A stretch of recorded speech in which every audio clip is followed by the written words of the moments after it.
And then we're going to see what else you would like me to do in section 2.3 or in any section of this chapter.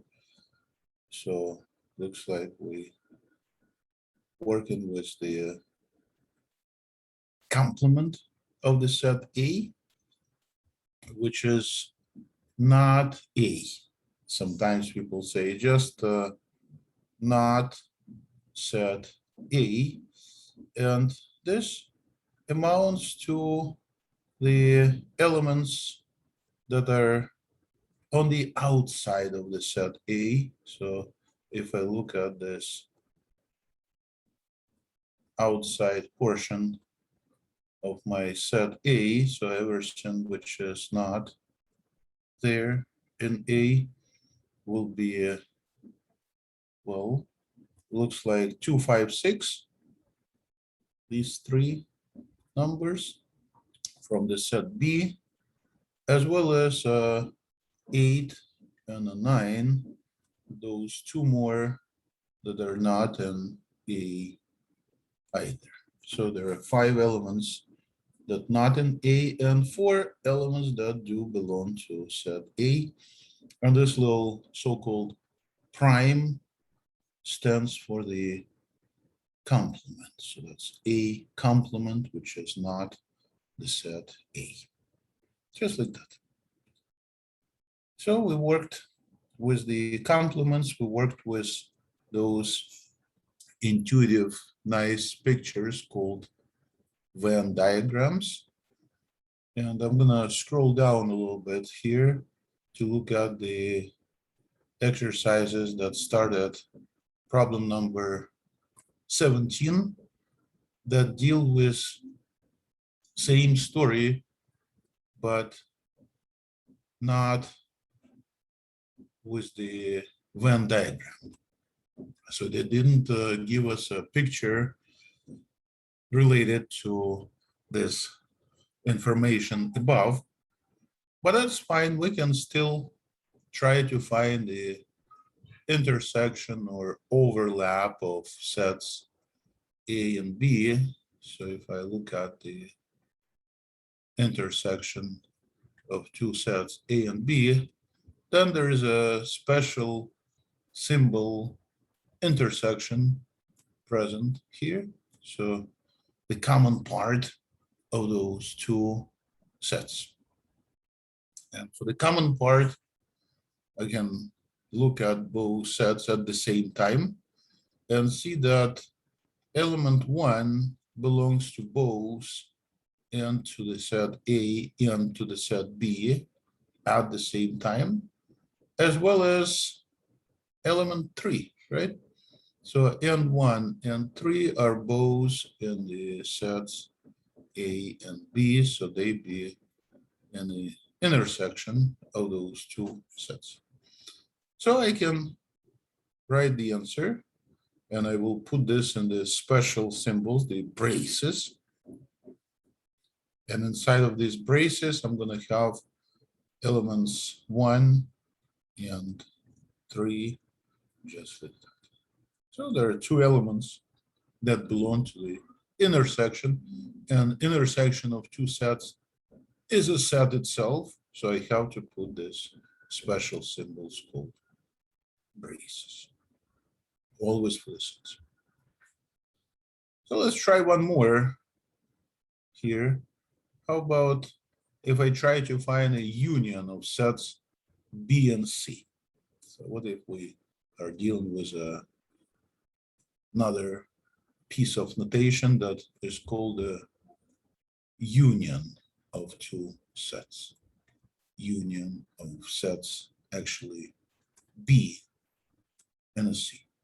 It turns out that doesn't really matter how you name your sets, as long as you have the same exact picture in mind. So I have here two sets that pictured like that. So we have elements either of one set or of the other set that will be all placed together in the union because it's or one or the other. So usually it's bigger than either set that we have here, which means that I need to take my first set B entirely. So I'm going to do this on the other side. So I'm going to have a bigger looking set.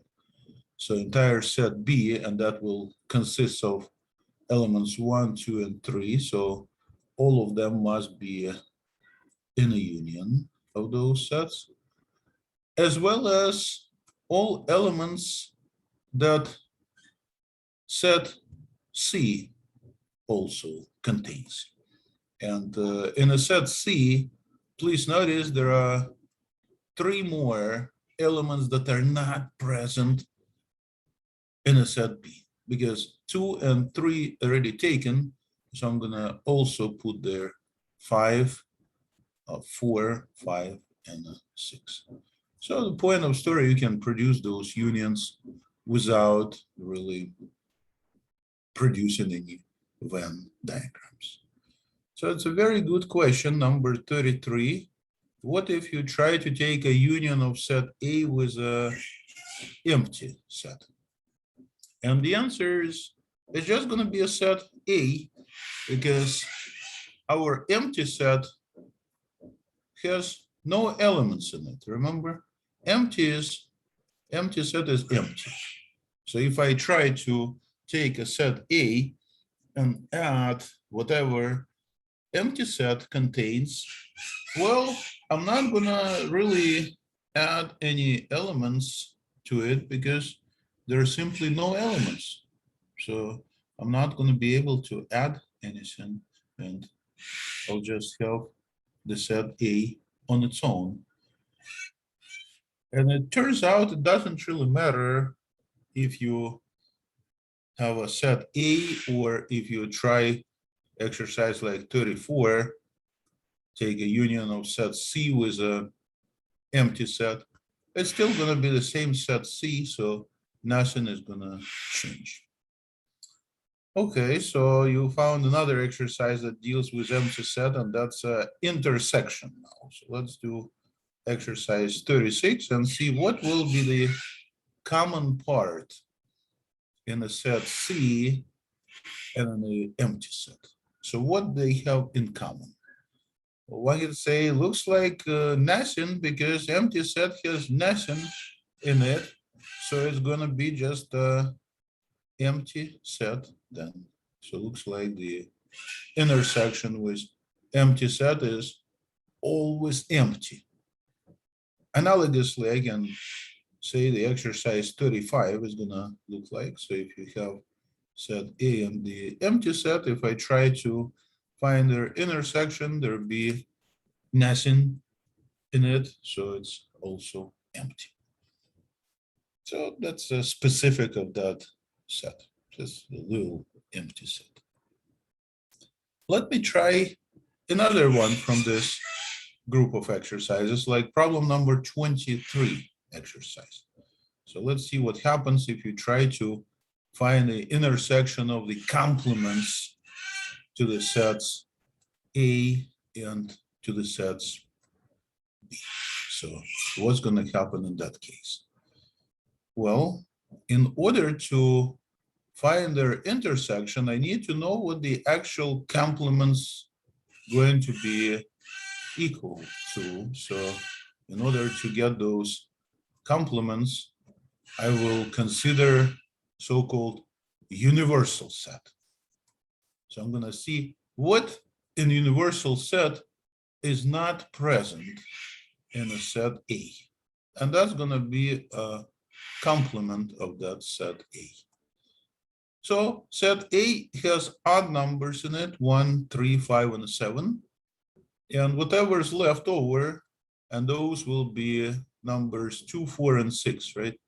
So there are 3 numbers, 2, 4, and 6, that produce the not A, or people say the complement of the set A. So not A is everything that is not in A, and those be just even numbers that I just listed in here. So that's I think, important to realize. And then analogously, I'm going to look at the set B that has elements 1, 2, and 3. And those are elements right here, right? So again, comparing it with the universal set. And then I see what is not in the set B, but still present in the universal set. So since 1, 2, and 3 are already gone, then whatever remains will be 4, 5, 6, and a 7, right? 4, 5, 6, and a 7. So these are the 4 elements that belong to my set B complement, or not B. So now I can try to see what those two sets have in common, those sets A complement and B complement. So I'm looking at exercise number 23 and trying to produce the common part, the intersection of those two sets, A complement and B complement. And I can see element 4 as well as element 6 that belong to both. So there are two numbers, 4 and 6, that I will put together, and that'd be my answer for exercise number 23. So I got the pair of complements in here. All right, so let us maybe do one more like that, right? So it looks like we need to prepare those pieces, prepare those sets first, and then we can see whatever is in common or whatever is in union. So maybe I can do problem number 25 that wants us to find a union of set C complement and the set E. So it looks like in order to be able to do this, I need to also take a look at the set C and compare it with the universal set that we have and decide what is not in C, but still present in the universal set. So set C has elements 2, 3, 4, 5, and 6. That's just like a main chunk of universal set. But there is still a couple of elements, first and last, right? 1 and 7 that are not present in the set C. So that's C complement, so elements 1 through 7. Okay, so we have these prepared. I'm talking about set A and set E, actually set C complement. So now I'm gonna try to see what will be in their union. What will be the common part of both of those? Well, to find the union, I need to have everything, right? All the elements from set A. So they are 1, 3, 5, and 7. So that's my entire set A that we always start with. So we start with the first set and then we see what else can be possibly added from the second set to this original set A. And when you say, Alex, there's nothing else can be added to this, so the union of these two sets is just a set A, and this is it. Because a C complement has elements 1 and 7 that we already have present in here. So if you decide to actually produce a Venn diagram for this situation, so if you put your set A here, actually, yeah, set A here, and then if you draw the complement of the set C, so that set C complement will be entirely inside of A, so it's going to be a part of that set A, just like that. So the complement is right here. Okay, so there we have it, and I guess it's interesting that sometimes you don't have to draw the Venn diagram to be able to answer all the questions that they produce. Well, the last group of exercises here deals with so-called number of elements. Like, for example, if I take a look at problem number 83, that deals with a union of two sets. So the union will have everything that present in both sets, and all they want is to see how many elements will be there. So let me first of all list elements in the union. So that looks like a pound, dollar sign, triangle, right? So I want to list everything that I see here. So there is a word 2, there was a word 6, and also word 4, right? So all of these elements are here in the union. So the question is, how many of them are here? So n stands for the number of elements, and it turns out that the number of elements here will be 6, right? Because there are 6 little elements we have in the union of these two sets. So the number of elements is 6. So all you need is just to count how many elements we have in that set. And once we counted those, well, we're done. Let's do one more. How about exercise number 87? In the exercise 87, they don't really ask for the number of elements here, though. In the exercise 87, they want to list everything in the complement to the intersection of two sets. So what does that mean? Well, if we recall what the intersection was, and that's a picture right here in the upper left corner that I'm highlighting right now, then if you look at the complement, which is going to be not this intersection, the complement, then I can just take everything which is on the outside of the set that I just highlighted when produce the intersection, right? So it's going to be everything on the outside of this little portion that we have in here. Okay, so what be on the outside? What are the elements? I want to say, well, take everything but that triangle, right? So there'd be a pound, there'd be a dollar, there'd be no triangle, but a 2 and 6 and 4 and some more stuff. So what else would be there? Do you see it?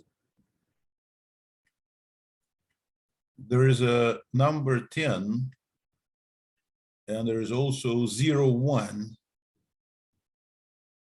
on the outside, because they're still not in intersection. So they're in the complement. See, so we have some elements listed here. And again, if you added little triangle to this group, then you would get entire universal set. So it looks like triangle is only one thing out. So numbers of elements are here. So let me try one more exercise that deals with the calculation of number of elements in the universal set minus number of elements in the set A. So how can we do that? Well, maybe for convenience, I can list the universal set for this exercise, and then the set A itself. And looks like universal set has to have all of them, right? So I copy this pound, the dollar sign, then number 2. So everything that I had above. 6, 4. And don't forget about triangle that I missed in the previous, together with those 10 and 0, 1, right? So that's my universal set. Okay, what about set A, which is right here? Well, looks like in the set A, we have a triangle, pound, $sign, as well as triangle. So now I can clearly see the numbers of elements. So the universal set has 4, 6, 8 elements in it, right? And then I need to subtract number of elements in the set A, which is just the number 3. So when I subtract 8 and 3, I get 5. And this is the answer. So I just found number 5. Just like that. So that's interesting. Well, I'd like to add a little bit more to this story. So let me try to clean a little bit of room here on the left side, so we can look at the next group of exercises that start at problem number 93. And to be able to look at this group of exercises, what I can do is think of the sets such as maybe I can utilize this nice picture here. Maybe I get bigger picture so we can better see what's going on actually. So if I get a intersection of two sets,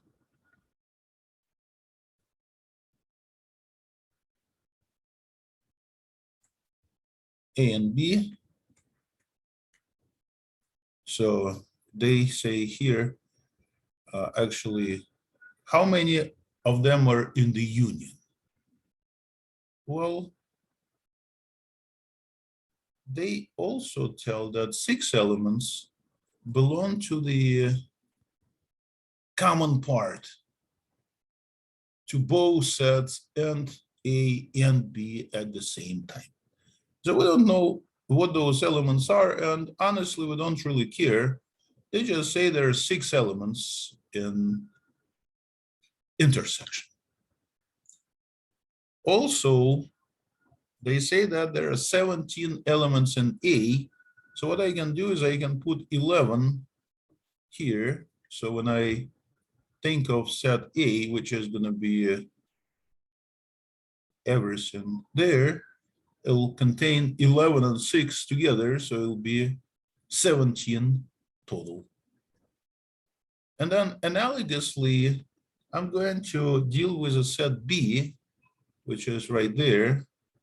And that set B, they say, has 20 elements.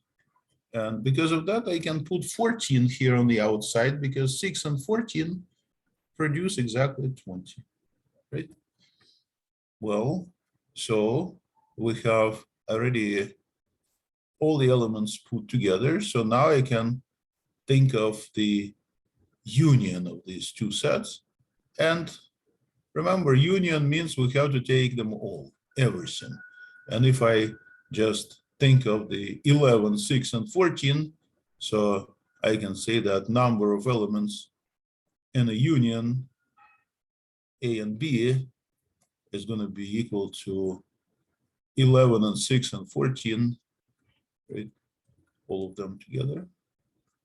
And whatever it is coming out looks like it's going to be 31 elements total.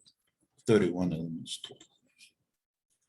Well, in this section, they actually have a formula that says number of elements in the union of two sets is equal to number of elements in A plus number of elements in B minus the number of elements in the overlap in the intersection of sets A and B, which is very interesting formula. And we could actually utilize this also to get exact same answer. So notice that here they say that set, so I'm going back to the exercise 93, and that says A has 17 elements. So I put 17 here. And they also say that B has 20. So there are 20 here. And the common 6 elements are in both A and B. So if I follow this formula and add 17 and 20, get 37 and subtract 6, guess what I'm going to get? Exactly the same answer. So the point of story is I don't really worry about my Venn diagram. All I can do is just put the numbers in the formula and get the result right away. How would you like that? So this little formula is what I just used. So maybe you can try to do for today's quiz, exercise number 94. So you just follow exact same ideas that I just did with the problem number 93. And you can do it either way. All I care about is just the answer. So how many elements there be in the union? In other words, you need to find number of elements that belongs to A union B. So in the union of those two sets, what will be the number in here? So just let me know what you think this number of elements is.